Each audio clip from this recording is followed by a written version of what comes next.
बिस्मिल्लाहिर्रहमानिर्रहीम।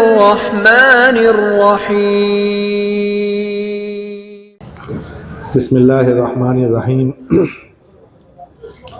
अल्हम्दुलिल्लाहि रब्बिल आलमीन वस्सलातु वस्सलामु अला अशरफिल अंबिया'i व अफज़लिल मुरसलीन मुहम्मद इब्न अब्दुल्लाहिल अमीन व अला आलिहि व सहबिहि अजमाइन व मन तबिअहुम बि इहसानिन व दआ बिदावतिहिम इला यौमिद्दीन।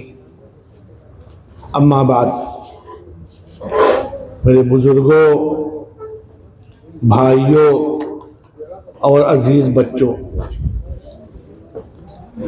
अभी आप हजरात ने आज भी और इससे पहले मुख्तलिफ मौक़ों पर यह आयत बार बार सुनी है कि इन्नद-दीना इंदल्लाहिल इस्लाम।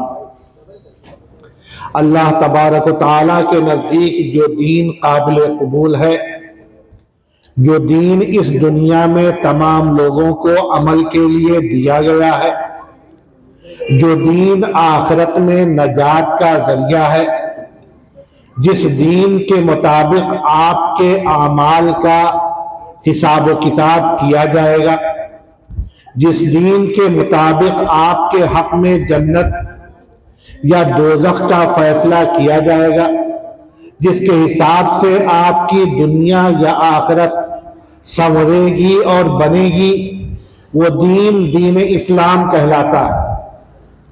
लेकिन दीन इस्लाम आम दूसरे मज़ाहिब और अदियान की तरह सिर्फ चंद चीज़ों का नाम नहीं, बल्कि दीन इस्लाम एक ऐसे दीन, एक ऐसे निज़ाम, एक ऐसे दस्तूर हयात का नाम है जिसमें जिंदगी के तमाम गोशे इस एतबार से बयान कर दिए गए हैं कि आप किसी और चीज के मुहताज ना रहें। आपको अकीदा क्या रखना है, इस्लाम ने बता दिया, कुरान में आ गया, नबी अकरम सल्लल्लाहु अलैहि वसल्लम ने उसकी वजाहत फरमा दी।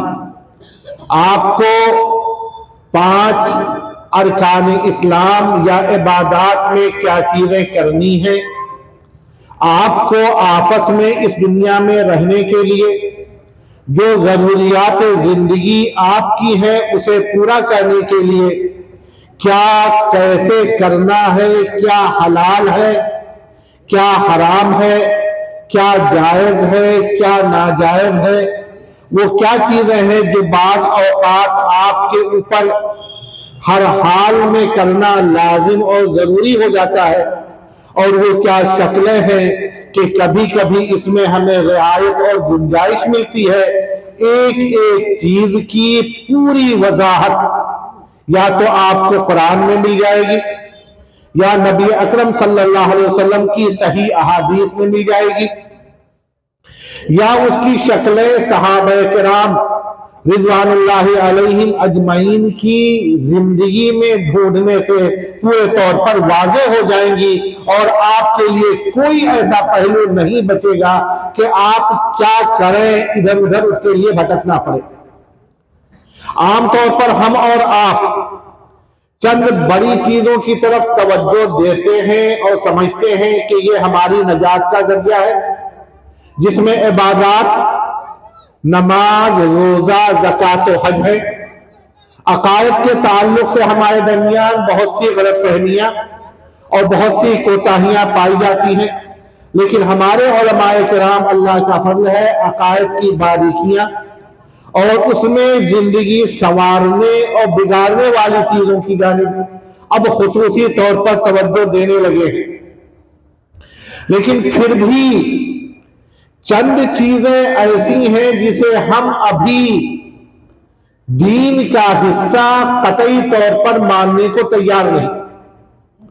हम ये सोच भी नहीं सकते कि ये हमारे दुनियावी बेहतरी, उखरवी नजात, अल्लाह के यहाँ मग़फ़िरत, दर्जात की बुलंदी और ना जाने किन किन खूबियों का जरिया है।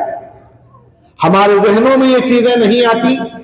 उसमें आपसी मामलात हैं, खरीद व फरोख्त का निजाम है, एक दूसरे के साथ रहन सहन के ताल्लुक है।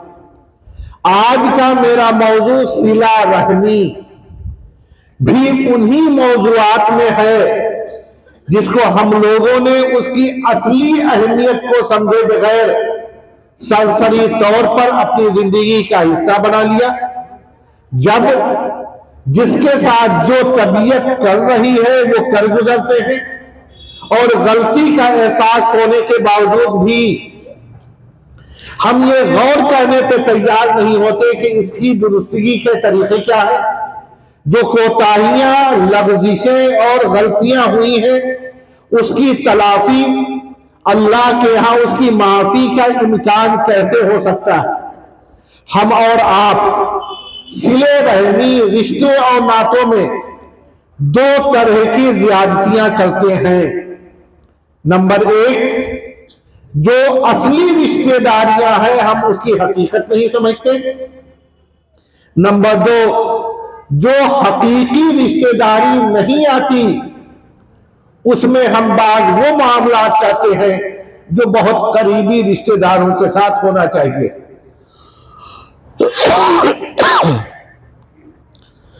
मैं इस सिलसिले में कुछ बातें आज कुरान करीम की आयतों और अहादीस की रोशनी में इंशाअल्लाह करूंगा, लेकिन उससे पहले हम लोग जब भी जुमे का खुतबा सुनते हैं, इसी तरह निकाह का खुतबा सुनते हैं, ईदैन का खुतबा सुनते हैं या आम तौर पर आम तकरीरें सुनते हैं, तो एक आयत बतौर खुतबे मसनूना के अक्सर व बेशतर आप लोगों ने सुना है और वो सूरह निसा की पहली आयत है। इस आयत के अंदर हमारी और आपकी पूरी हकीकत बयान की गई है। हम और आप इस दुनिया में कैसे वजूद में आए, अल्लाह ताला ने कैसे पैदा किया और उस पैदा करने की तफसील बयान करने के बाद फौरन हमारे जहनों में जो तालीम हमेशा बिठाने के लिए दी गई वो चीज बयान की गई और वो आयत है, या अय्युहन्नास, ऐ लोगो, इत्तकू रब्बकुम, अपने उस रब से डरो, अल्लज़ी खलक़कुम मिन नफ्सिन वाहिदा, जिसने तुम सबको एक इंसान की नस्ल से पैदा किया। हम और आप जानते हैं कि पहला इंसान इस दुनिया में अल्लाह ताला ने खास अपनी कुदरत, खास अंदाज में हज़रत आदम अलैहिस्सलातु वस्सलाम की शक्ल में पैदा किया और उसके बाद वह खलक़ा मिन्हा ज़ौजहा, हज़रत हव्वा की पैदाइश हुई और फिर उसके बाद आज हम पूरी दुनिया में जो ये वसी आबादी देख रहे हैं, ये मर्द और औरत के बाहम मिलने, एक खास अंदाज के रिश्ते के बाद दुनिया में वजूद में आए। व बस्सा मिनहुमा रिजालन कसीरन व निसा, और उसके बाद अल्लाह ताला ने दुनिया में बेशुमार मर्द और औरत को फैलाकर इस नस्ल इंसानी को क़यामत तक बाकी रखने का इंतजाम फरमा दिया। ये तफसीर अल्लाह ने बयान की। जद्द अमजद हम सब के एक हमारे वालिद जद्द अमजद हजरत आदम अलैहिस्सलाम हुए, हमारी माँ हजरत हव्वा हुई, हम सब के सब उन्हीं की औलाद और इस तरह से एक कुंबा और एक खानदान हुए। हम सब का पालनहार और पैदा करने वाला अल्लाह अज़्ज़ा वजल है। तो रब एक, और उस रब ने हम सब के वालिद और बाप एक बनाए। फिर उसके बाद दुनिया को फैलाने के लिए एक अजीम निजाम, जिसे निजाम इज़्दिवाज या शादी ब्याह का निजाम कहते हैं, उसे अपनाया और उसके जरिए दुनिया को बसाया और क़यामत तक उसका इंतजाम किया। अब ये बयान करने के बाद फौरन अल्लाह ताला दो चीजों का मुतालबा कर रहे हैं। फत्तकुल्लाह अल्लज़ी तसाअलूना बिही, उस अल्लाह से डरो जिससे तुम मुख्तलिफ सवालात करते हो। तो हमें इस दुनिया में कामयाबी के लिए पहली चीज जिसे मद्देनजर रखनी है वो अल्लाह का तकवा है। और तकवे का मतलब हर चीज के ताल्लुक से अल्लाह के दिए गए निजाम का लिहाज रखना। हर चीज के ताल्लुक से अल्लाह ने एक वाज़ेह निजाम दिया, हम और आप उन तमाम चीजों में उस निजाम का लिहाज रखें। और उदखुलू फिस्सिल्मी काफा, किसी एक एतबार से मिसाल तौर पर हमारा दिल और अकीदा बहुत साफ, लेकिन इबादात में कोताहियां हो, अखलाक में कोताहियां हो, मामलात में खामियां हो, तो ये मुकम्मल एक मुस्लिम की जिंदगी नहीं हो सकती। बल्कि मुकम्मल इस्लाम जिसमें अकायद भी है, जिसमें इबादात भी है, जिसमें कारोबार भी है, जिसमें अखलाक भी है, जिसमें आपसी रख रखाव और रहन सहन भी है, हमें इन सब को अल्लाह के बताए गए निजाम के मुताबिक जिंदगी गुजारना है। और इस आयत में जब अल्लाह से तकवे का तज़किरा है तो उसका मतलब यही है कि हर चीज में अल्लाह के दिए गए निजाम को सामने रखकर जायजा लें हम उस पर किस हद तक अमल पैरा है, कहां कहां कोताहियां हैं। जो कोताहियां हो उसके लिए अल्लाह से माफी मांगे, आइंदा उससे बचने की पूरी कोशिश करें। और उसके फौरन बाद कहा जा रहा है कि अल्लाह का लिहाज रखना है, वल अरहाम। और ये जो रिश्ते नाते हैं, जो आपसी ताल्लुकात की कुदबत की बुनियादें या किसी हद तक कुदबत के बहाने हैं, ये अल्लाह ताला ने आपको यूं ही नहीं दिया है।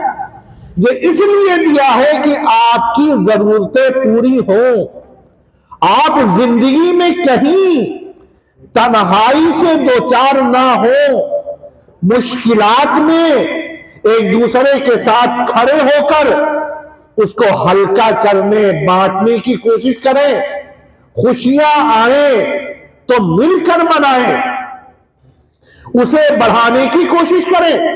तो वल अरहाम, ये रिश्ते जो आपको दिए गए, जिसमें आपके वालिद हैं, आपकी वालदा हैं, आपके वालिद के ऊपर आपके दादा आपकी दादी हैं, आपकी वालदा के ऊपर आपके नाना आपकी नानी है, आपके वालिद से निकलने वाले करीबी रिश्ते आपके चचा और आपकी फूफियां हैं, आपकी वालदा से निकलने वाले करीबी रिश्ते आपकी खालाएं और आपके मामू हैं।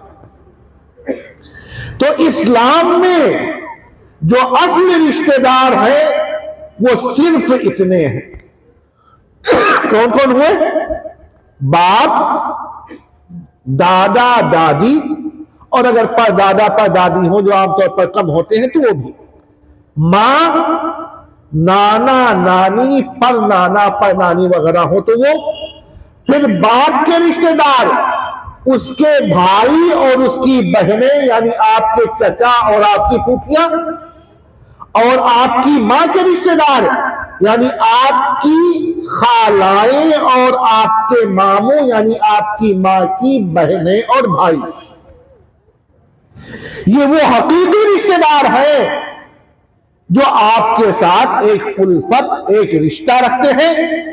कभी भी ये रिश्तेदार अगर कोई जरूरतमंद है और किसी दूसरे के पास वो हैसियत, वो ताकत, वो दौलत और वो इम्कान है तो उसकी परेशानी दूर कर सकता है और नहीं करता है, वो परेशान हाल ये साहिब हैसियत कर सकते हैं और नहीं करते हैं, तो अल्लाह के यहां कहा जा रहा है वल अरहाम, ये रिश्ते जो अल्लाह ने बना के दिए थे तुमने उसकी लाज नहीं रखी।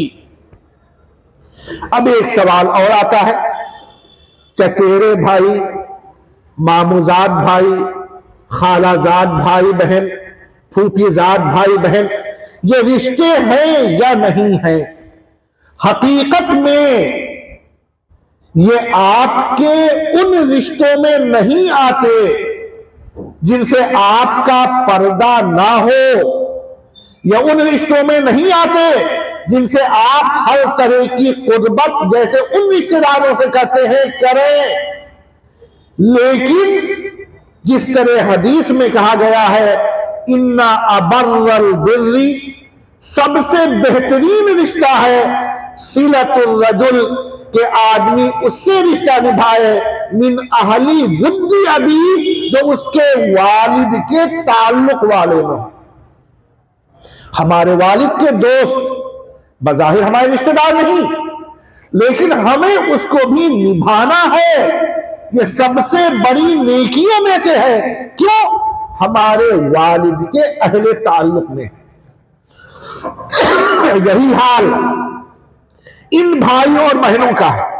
चचेरे भाई बहन, फूफीजाद भाई बहन, खालाजाद भाई बहन, मामूजाद भाई बहन, ये जाती तौर पर उस तरह के रिश्तेदारों में नहीं आते, लेकिन हमारे रिश्तेदारों के ताल्लुक वाले हैं।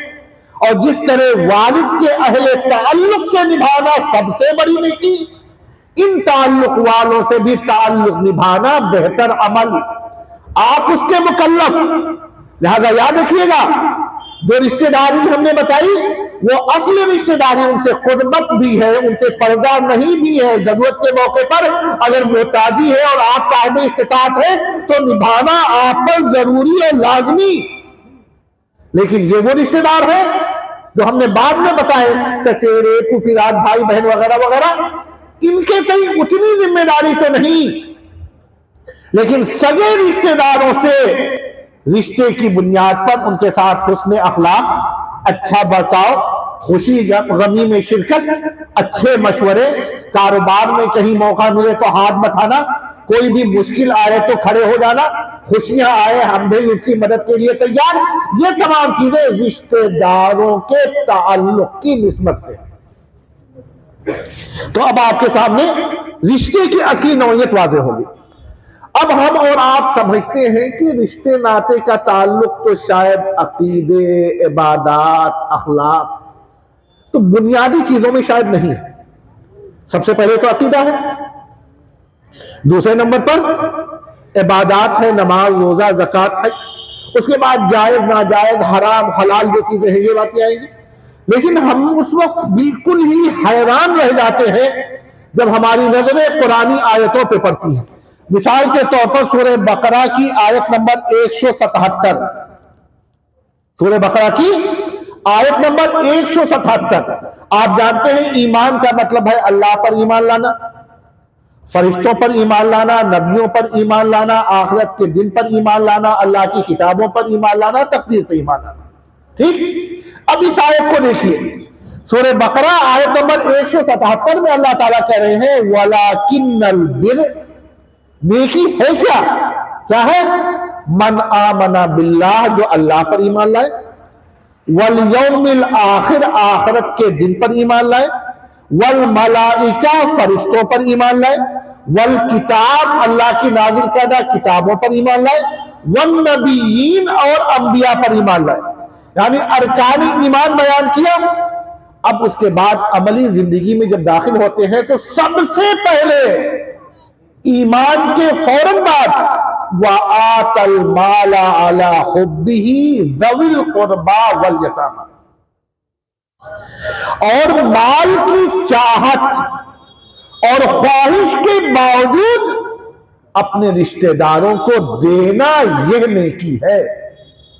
इस आयत में आपने देखा ईमान की जो मुकम्मल करने वाली चीजें हैं उसको बयान करने के बाद हम और आप होते कहते नमाज भी अहम है, रोजा भी अहम है, ज़कात भी अहम है, लेकिन इस आयत में रिश्तेदारों की अहमियत, उनकी जरूरतों के वक्त खड़ा हो जाना, उसे पूरा करने की फिक्र करना, उन्हें परेशानी से बचाना, अल्लाह ने जो रिश्ते कायम किए हैं अल्लाह ने खून दौड़ाकर उसको निभाना, इसको बयान करने के लिए कहा आपको खुद जरूरत है, आपको खुद चाहत है हमें और पैसे मिले, आमदनी बढ़े, लेकिन उस हाल में आप अगर नेक बनना या नेकी करना चाहते हैं तो माल की इस निजी चाहत के बावजूद अपने रिश्तेदारों और करीबी लोगों को, जो आपके करीबी रिश्तेदार हैं और यतीम, उनको देना शामिल है। अगर आप इनकी अनदेखी करते हैं तो ईमान के बाद इस आयत में पहले मुतालबे को आप नजरअंदाज कर रहे हैं। हम सरसरी समझते हैं, आमतौर पर गौर ही नहीं करते। अब सवाल होता है कि क्या ये उम्मत मोहम्मदिया पर थोड़ी सख्ती कर दी गई, बहुत ज्यादा पाबंद कर दिया गया? हम तलाश करते हैं पुरानी आयतें, अहादीस, तो अचानक हमारी नजर सूरह बकरा ही की आयत नंबर 83 पे जाती है। उसमें अल्लाह ताला क्या फरमाते हैं? वइज़ अख़ज़ना मीसाक़ बनी इस्राईल। अल्लाह तबारक व तआला ने बनी इस्राईल से एक अहद लिया था, और बनी इस्राईल हम और आप तमाम लोग जानते हैं कौन है? यहूद और नसारा। हजरत याकूब अलैहिस्सलाम के जितने औलाद नबी अकरम सल्लल्लाहु अलैहि वसल्लम से पहले हुए, चाहे वो हजरत मूसा अलैहिस्सलाम के मानने वाले हों, चाहे हजरत ईसा अलैहिस्सलाम के मानने वाले हों, या दीगर बड़े अंबिया के मानने वाले हों, वो सब बनी इस्राईल में शुमार होते हैं। इस वक्त यहूद और नसारा उसमें खास तौर पर आते हैं। उनसे अल्लाह ताला ने एक अहद लिया था। क्या था? ला ताबुदूना इल्लल्लाह, अल्लाह के अलावा किसी और के सामने मत झुकना, किसी और की इबादत मत करना, किसी और की परस्तिश का ख्याल मत लाना। और उसके फौरन बाद व बिल वालिदैनि इहसानौ व ज़िल क़ुरबा वल यतामा, अल्लाह की इबादत के फौरन बाद आपको सिले रहमी पे ले गए, और सिले रहमी में सबसे पहला दर्जा मां बाप का है। तो यहां पर व बिल वालिदैनि इहसाना, वालिदैन के साथ उससे सलूक। आप कहेंगे वाकई वालिदैन का रुतबा बड़ा अजीम होता है, क्या तकलीफें झेल कर हमारी आपकी पैदाइश होती है, वालिद क्या क्या तगोदो करते हैं, रात दिन एक करके हमारी जरूरियात को पूरा करते हैं, उनकी बात समझ में आती है। लेकिन वहीं तक नहीं, वह ज़िल क़ुरबा, ये जो रिश्तेदार हैं जो अल्लाह ने दिए हैं, ये ना देते आप अकेलापन महसूस करते। और हमेशा याद रखिए, मुश्किल में कोई पूछे ना पूछे, लेकिन ये खून जो अल्लाह ने दौड़ाया है, ये आपको आमादा करता है, खबर लो। और अगर वो नहीं लेता है तो उसका नफ्स उसकी मलामत करता है, और अंदर सोचता है जाऊं ना जाऊं, ना जाके सही किया या नहीं किया। ये क्यों? क्योंकि अल्लाह ने ये रिश्ता बनाया। तो इसके अंदर क्या हुआ? वह ज़िल क़ुरबा।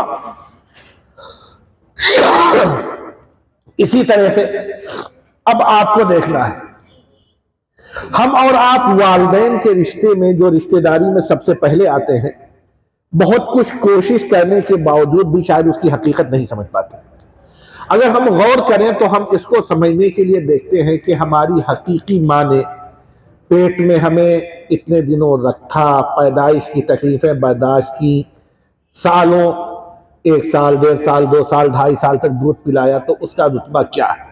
ठीक है, हम इन चीजों से हट के एक तरफ आते हैं। नबी अकरम सल्लल्लाहु अलैहि वसल्लम ने रज़ाई माँ का जो हुक्म बयान किया, हदीस है, यहरुमु मिनर रज़ाई मा यहरुमु मिनन नसब, जो हुर्मत नसबी रिश्ते की वजह से कायम होती है, वही हुर्मत दूध कोई खातून अगर किसी लड़के को, बच्चे को पिला देती है तो वही कायम है। अब आप इसमें गौर कीजिए, एक खातून ने किसी बच्चे को एक दिन चंद दफे दूध पिला दिया, ये चंद लम्हे का दूध पिला देना उसको भी रिश्तेदार बना देता है। उससे दूध पीने वाले बच्चों को इसका भाई, बच्चियों को इसकी बहन, और ये तमाम रिश्तेदारियां जो मैंने अभी ऊपर बयान की थी, ये तमाम रिश्तेदारियां वहां कायम हो जाती है। सिर्फ एक दिन, चंद लम्हे, चंद दफे दूध पिलाने से अगर ये रिश्ता बनता है। और नबी अकरम सल्लल्लाहु अलैहि वसल्लम की जिंदगी में बाद में हकीकी मां नहीं रही थी, जब वो माँ कभी दिखती थी तो किस एहतराम से पेश आते थे, चादर बिछाते थे, एहतराम करते थे, अपने रज़ाई भाई बहनों से किसे रिश्ते निभाते थे। तो जब रज़ाई भाई बहनों के साथ ये है, तो हमारे हकीकी माँ बाप, उनके खून से निकलने वाले, उनका खून जिन करीबी रिश्तेदारों में दौड़ रहा है, हमें और आपको उस रुतबे को, उस रिश्ते को सरसरी अंदाज में छोड़ना नहीं है। और अगर छोड़ दिया तो हम समझ सकते हैं फिर वो खून किस काम का। और यही वजह है कि आज हम और आप तमाम लोग अक्सर व बेशतर अपनी जिंदगी में मुख्तलिफ किस्म की परेशानियों से दो चार हो रहे हैं। अब यहां पर एक चीज आपके सामने हम और बयान करते हैं। आमतौर पर समझते हैं कि ठीक है, बहुत सवाब है, अल्लाह ने किया है, निभा देंगे, बहुत अच्छा है। लेकिन अगर नहीं निभाया तो नमाज की तरह पूछगिछ तो नहीं होगी, ज़कात अदा नहीं कर रहे हैं उतना सख्त गुनाह तो नहीं होगा, कितना गुनाह होगा यह फैसला अल्लाह का। फरिश्ते एक एक अमल लिख रहे हैं। लेकिन जब हमारी नजर आयतों पे पड़ती है तो सूरह मोहम्मद की आयत नंबर 23 में मेरी नजर जाती है। उसमें अल्लाह ताला क्या फरमाते हैं, फहल असैतुम इन तवल्लैतुम अन युफ्सिदू फिल अर्द, यानी लोग इस जमीन पर फसाद बर्पा करें, इसका तज़किरा है। और उसके बाद वह तुक़त्तिउ अरहामकुम, और रिश्तों में रिश्तों नातों को तोड़ो। तो जमीन में फसाद बर्पा करने वाले और रिश्ते नातों को तोड़ने वाले को एक साथ बयान किया।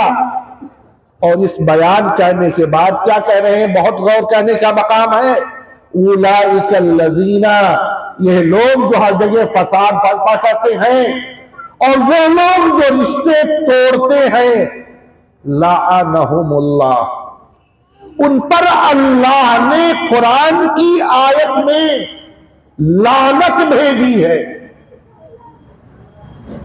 लाअनहुमुल्लाह, उन पर अल्लाह की लानत हो। और यही नहीं बल्कि फ़असम्महुम व अअमा अबसारहुम, जब रिश्ते निभाए नहीं जाएंगे, जब रिश्ते तोड़े जाएंगे, उनकी हुर्मतें पामाल की जाएंगी, उन्हें नजरअंदाज किया जाएगा, तो फिर आपकी आंखों की बीनाई, आपके कानों की कुव्वते समात इस तौर पर अल्लाह ताला सल्ब कर लेंगे कि हक दिखेगा नहीं, सच्ची बात कानों से दिमाग तक पहुंचेगी नहीं और बेअमल और बदअमली के शिकार हो जाएंगे। ये किसकी सजा है? रिश्ता तोड़ने का, रिश्ते नाते को नजरअंदाज करने का। किससे मुसाबात दी? जो फसाद है, जगह लड़ाई झगड़े और फिर उसको फसाद लौटते फिरते हैं, उनसे। और फिर अल्लाह की लानत ऐसे लोगों पर होगी। और फिर कान हक सुनेगा नहीं, और सुनेगा तो हक तक पहुंचेगा नहीं। आंख चीजें देखकर सच चीजें समझ नहीं सकेंगी और उनकी रहनुमाई सही तौर पर नहीं हो पाएगी। यही नहीं, हम और एक आयत को तलाश करते हैं तो सूरह बकरा ही की आयत नंबर 26 और 27 है। उसके अंदर अल्लाह तबारक व तआला दो चीजों का तज़किरा कर रहे हैं। नंबर 1 वादा खिलाफी और नंबर 2 क़त्अ ताल्लुक़ी, रिश्तों को ना निभाना है। क्या है? अल्लज़ीना यनक़ुज़ूना अहदल्लाह, जो लोग अल्लाह से किए गए वादे को तोड़ देते हैं, बादा मीसाक़िही, उसे करने और पुख्ता होने के बाद, वयक़्तऊन, और उन रिश्तों को तोड़ते हैं, मा अमर अल्लाह बिही अन यूसल, जिसे अल्लाह ने जोड़ने का हुक्म दिया। तमाम रिश्ते नहीं, जिसको अल्लाह ने जोड़ने का हुक्म दिया। और मैंने उसकी तफसील बताई, माँ बाप, दादा दादी, नाना नानी, चचा फूफी, खाला मामू, इन रिश्तों को अल्लाह ने जोड़ने का हुक्म दिया। अगर इसको कोई तोड़ता है, इसको कोई नहीं निभाता है, भाई बहनों के रिश्तों को नहीं निभाता है, बेटों और बेटियों के हुकूक को नजरअंदाज करता है, तो फिर यहां भी जोड़ दिया गया वयुफ्सिदूना फिल अर्ज़, और जमीन में फसाद बर्पा करते हैं। तो उलाइका, ये कौन लोग हैं? जो घाटे में है, खसारे में है, हर चीज में इनकी किस्मत में नफा मुनाफा आने के बजाय खसारे और नुकसान का खदशा ज्यादा होता है। अब इन चीजों से हम अंदाजा लगा सकते हैं कि ये रिश्ता और नाता जिसे हम और आप बहुत सरसरी, बहुत हल्के अंदाज में लेके चलते हैं, उसकी हैसियत क्या। इसी तरह से नबी अकरम सल्लल्लाहु अलैहि वसल्लम के पास हजरत अबू अय्यूब अंसारी रज़ी अल्लाह तआला अन्हु आए। आप तमाम लोग जानते हैं हजरत अबू अय्यूब अंसारी रज़ी अल्लाह तआला अन्हु वो अजीम सहाबी हैं जिनके यहाँ नबी अकरम सल्लल्लाहु अलैहि वसल्लम मदीने में हिजरत में जाने के बाद उनके मेहमान बने थे, उनके घर पे क़याम किया था। वो एक मरतबा नबी अकरम सल्लल्लाहु अलैहि वसल्लम के पास आए और कहा, ऐ नबी अकरम सल्लल्लाहु अलैहि वसल्लम, मुझे कुछ ऐसे आमाल के बारे में बताइए जो जन्नत में ले जाने का सबब बने। तो हजरत अबू अय्यूब अंसारी रज़ी अल्लाह तआला अन्हु को अल्लाह के नबी सल्लल्लाहु अलैहि वसल्लम ने जो चीजें बयान की वो सुनिएगा। तअब्बुदल्लाह, अल्लाह की इबादत करो, ला तुशरिक बिही शैआ, उसके साथ किसी को भी शरीक मत ठहराओ, और उसके बाद तुकीमुस्सला, नमाज कायम करो, तुअती ज़कात, ज़कात अदा करो। अब यहां पे देखिए, इबादत अल्लाह की, शिर्क से बचना, नमाज और ज़कात की अदायगी के बाद वतसिलुर रहम, यानी जन्नत में ले जाने वाली चीजों में अकायद यानी इबादत करना, शिर्क से बचना, और फिर अहम इबादत रोजे और ज़कात के बाद फौरन क्या कह रहे हैं, सिला रहमी। ये आपकी सिर्फ दुनियावी मामलात में नहीं है कि आप यहां निभा रहे हैं, जब निभाएंगे तो वक्त भी देना पड़ेगा, कभी अपनी सलाहियतों से फायदा भी पहुंचाना पड़ेगा, कहीं कहीं अपने माल को भी निकालना पड़ेगा। आप सोच सकते हैं क्या फायदा, हमारा नुकसान ही नुकसान है, रिश्ता महदूद कर दो। लेकिन नहीं, ये रिश्ते नाते में आपका हल्का सा अपने रिश्तेदार के सामने मुस्कुरा देना, गम के मौके पर उसके घर जाकर उसकी खैरियत ले लेना, खुशी के मौके पर उसके साथ आ जाना, ये आपके जन्नत में ले जाने का सबब है। और फिर उसके बाद नबी अकरम सल्लल्लाहु अलैहि वसल्लम ने एक बहुत अजीम हदीस बयान फरमाई कि अर्रहमु मुअल्लक़तुम बिल अर्श, ये जो रिश्ते नाते हैं ये कोई मामूली चीज नहीं, ये अर्श से लटके हुए हैं। और जब अर्श से लटके हुए हैं तो वहां पर अल्लाह ताला के कौल के तौर पर, नबी अकरम सल्लल्लाहु अलैहि वसल्लम के फरमान के तौर पर क्या आ रहा है, मन वसलनी वसलहुल्लाह, जो इस रिश्ते को निभाएगा अल्लाह उससे अपना रिश्ता जोड़ लेगा। ये रिश्ता जो अर्श से अल्लाह ताला ने लटका दिया है, उसकी जबान से आवाज आ रही है, अल्लाह ने उससे कहलवाया क्या, मन वसलनी, जो मुझसे रिश्ता नाता जोड़ेगा, अल्लाह के बनाए गए इन खून के रिश्तों की लाज रखेगा, वसलहुल्लाह, उससे अल्लाह अपना रिश्ता जोड़ लेगा। वमन कतानी, और जो मुझसे रिश्ता नाता तोड़ेगा, कताहुल्लाह, अल्लाह ताला उससे अपना रिश्ता नाता खत्म कर लेगा। और जिससे अल्लाह का रिश्ता खत्म हो जाए क्या अंजाम होगा। कभी कभी गौर करें इन संजीदा चीजों पर कि बस चंद मिनट जाके मिल लेना है, चचा से, फूफी से, खाला से, मामू से, बेटे बेटियों से, दादा के साथ बैठ जाना है, अब्बा की कुछ चीजें बर्दाश्त कर लेनी है, अम्मी की कुछ चीजों को नजरअंदाज कर देना है, लेकिन उसका अज्र सवाब इस कदर। और यही नहीं, हम समझते हैं जैसे अभी मैंने कहा कि इसमें तो खर्चा होगा, वक्त लगेगा, कुछ नुकसान भी हो सकता है, लेकिन जब हम और आगे जाते हैं तो बुखारी और मुस्लिम की रिवायत है हजरत अनस रज़ी अल्लाह तआला अन्हु की, मन सरहु अन युबसता लहु फी रिज़्क़ी, अगर आप चाहते हैं कि आपकी रोजी में कुशादगी हो, आप चाहते हैं आपकी उम्र में बरकत हो, तो रोजी में कुशादगी और उम्र में बरकत के लिए नबी अकरम सल्लल्लाहु अलैहि वसल्लम का फरमान है, फल यसिल रहिमा, रिश्ते का निभाना ये बरकत का भी जरिया है, ये उम्र में बरकत का भी सबब है और रोजी में वसात का सबब है। और उसके बाद एक और हदीस में जन्नत में जाने के लिए फिर सिले रहमी का तज़किरा है, जो हजरत अब्दुल्ला इब्न सलाम के बारे में आप लोग जानते हैं कि ये मशहूर अहले किताब थे। जब इस्लाम लाए तो नबी अकरम सल्लल्लाहु अलैहि वसल्लम ने इनसे एक मरतबा कहा कि या अय्युहन्नास, ऐ लोगो, अफशुस सलाम, इस सलाम को खूब रवाज दो, ये रिश्ते जोड़ने की बुनियाद होती है। आप पहले किसी से सलाम कहते हैं, जैसा कि शायर ने कहा है, फसलामुन फकलामुन फमौइदुन फलिकाउ। पहले मरहले में सलाम होता है, फिर किसी मरहले में आगे बढ़कर के गुफ्तगू का रास्ता खुलता है, फिर बात होकर किसी और वादे के तौर पर कहीं मिलने का वादा होता है, और फिर तफसीली मुलाकात होकर के कुर्बतें बढ़ती हैं। तो अफशुस सलाम, सलाम को आम करो, व अतइमुत ताम, और हस्ब हैसियत लोगों को खिलाओ पिलाओ, व सिलुल अरहाम, और रिश्तों नातों को निभाओ, व सल्लु बिल्लैली वन्नासु नियाम, और जब लोग सो रहे हो तो कभी कभी उठकर चंद रकअत नमाज सिर्फ अल्लाह की खुशी के लिए पढ़ लो, तदखुलुल जन्नत बिसलाम, पूरी सलामती के साथ इंशाअल्लाह जन्नत में दाखिल हो जाओगे।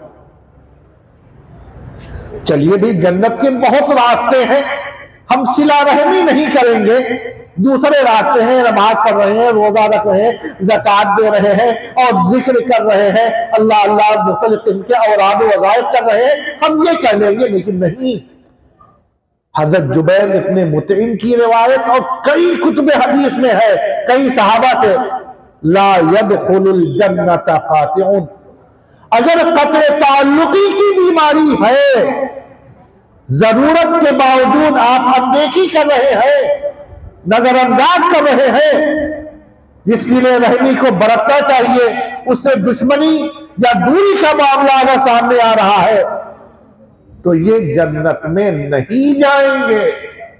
ला यदखुलुल जन्नत कातिउन, ये कत्ल ताल्लुकी करने वाले जन्नत में नहीं जाएंगे। हम कहते हैं भाई देखिए, मैं तो उतना निभा रहा हूं जितना हमारे साथ वाला कर रहा है, जैसा वो कर रहे मैं भी वो कहता हूं, हमारी खुशी में वो नहीं आए थे मैं नहीं आऊंगा, हमारी गमी में मुश्किल में हम हॉस्पिटल थे, उन्होंने खैरियत नहीं पूछी थी मैं भी नहीं पूछूंगा। अगर इन आयतों और अहादीस के सुनने के बाद भी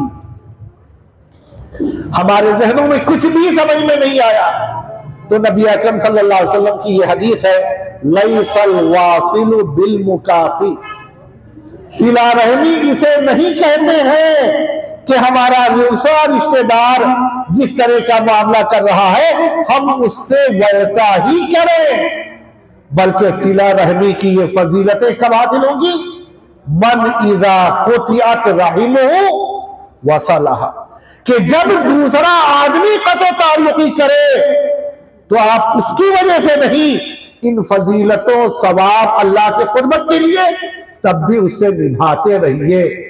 वो आपसे सलाम नहीं कर रहा, आप बढ़कर सलाम भी करें, मुसाफा भी करें। वो आपकी खैरियत नहीं पूछ रहा, आप खैरियत के साथ उसकी जरूरतों के बारे में पाने वाला क्या है कि जब उससे दूसरा रिश्तेदार अच्छा मामला ना करे तब भी वो अच्छा मामला करे। अब सवाल उठता है कि हम अपने रिश्तेदारों के साथ अच्छा करें, लेकिन करें क्या? आप लोगों ने सुना होगा नबी अकरम सल्लल्लाहु अलैहि वसल्लम के ऊपर जब पहली आयत नाजिल हुई, इक़रा बिस्मि रब्बिकल लज़ी खलक़, उसके बाद एक लंबा अरसा रहा जिसमें नबी अकरम सल्लल्लाहु अलैहि वसल्लम का दोबारा वही की आयतें नहीं आई, बल्कि नबी अकरम सल्लल्लाहु अलैहि वसल्लम इंतजार करते थे। उसके कुछ दिनों के बाद फिर जब आयतें नाजिल हुई कि तो हुई सूरह मुद्दस्सिर की, या अय्युहल मुद्दस्सिर, उसके अंदर अल्लाह तबारक व तआला ने जब दूसरी वही नाजिल की तो उसमें भी इस रिश्तेदारी को याद रखा, और उसमें क्या है, वअन्ज़िर, और डराओ, अशीरतकल अक़रबीन, अपने करीबी रिश्तेदारों को सिले रहमी का पहला जरिया, आप उनको आखिरत की कामयाबी के लिए तैयार करें, उनकी दीनी खामियों को उनको तन्हाई में प्यार से खामोशी से समझाएं और कहें यहां अल्लाह ने हमको तुमको एक खून से जोड़ा है, काश हम इसी रिश्ते के साथ आखिरत में भी जन्नत के मुस्तहिक बन जाएं। तो अपने करीबी लोगों को हमें जोड़ना है, और जब हम इसकी तफसील देखते हैं तो नबी अकरम सल्लल्लाहु अलैहि वसल्लम के बारे में आपको पता है, हजरत अली करीब थे, आपकी बीवी हजरत आयशा करीब थी, आपके गुलाम आपके करीब थे, इन सब के साथ आपने कराबतदारी का मामला किया। तो ये रिश्तेदारी और कराबतदारी, अब मैं यहां थोड़ा फर्क करता हूं। रिश्तेदारी वो है, सिला रहमी वो है जो खून के रिश्तों से जुड़ते हैं, और कराबतदारी इस रिश्तेदारी को भी कहते हैं, और इसके साथ उन कुर्बतों को भी कहते हैं जो दिल के मैलान से पैदा हो जाते हैं, जो जगह की कुर्बत से पैदा हो जाते हैं। और इसीलिए शरीयत ने पड़ोसियों को भी आपके साथ जोड़ दिया, आपके करीब रहने वाले दोस्तों को आपसे जोड़ दिया, आपके मातहतों को जोड़ दिया। और जब नबी अकरम सल्लल्लाहु अलैहि वसल्लम ने दावती काम शुरू किया तो अपने बीवी और करीबी रिश्तेदारों को जमा करके सफा पहाड़ी पे बुलाया, या बनी फुला, या बनी फुला, या बनी फुला। साथ में अपने दोस्त हजरत अबू बकर और दूसरे अहले ताल्लुक को भी याद रखा, अपने मातहत हजरत ज़ैद बिन हारिसा को भी याद रखा। और बेशुमार हदीसें आप लोग मुख्तलिफ मौकों पर सुनते रहते हैं पड़ोसियों के ताल्लुक से। तो ये कराबतदारी के दूसरे हिस्से में आते हैं। अल्लाह ताला हमको, आपको, तमाम लोगों को इन मुख्तसर हक़ाइक़ को समझने, बरतने और इसके जरिए से अपनी दुनिया व आखिरत बनाने व संवारने की तौफीक अता फरमाए, और हर जगह अपने रज़ा से नवाजे। व आखिर दावाना अनिल हम्दुलिल्लाहि रब्बिल आलमीन।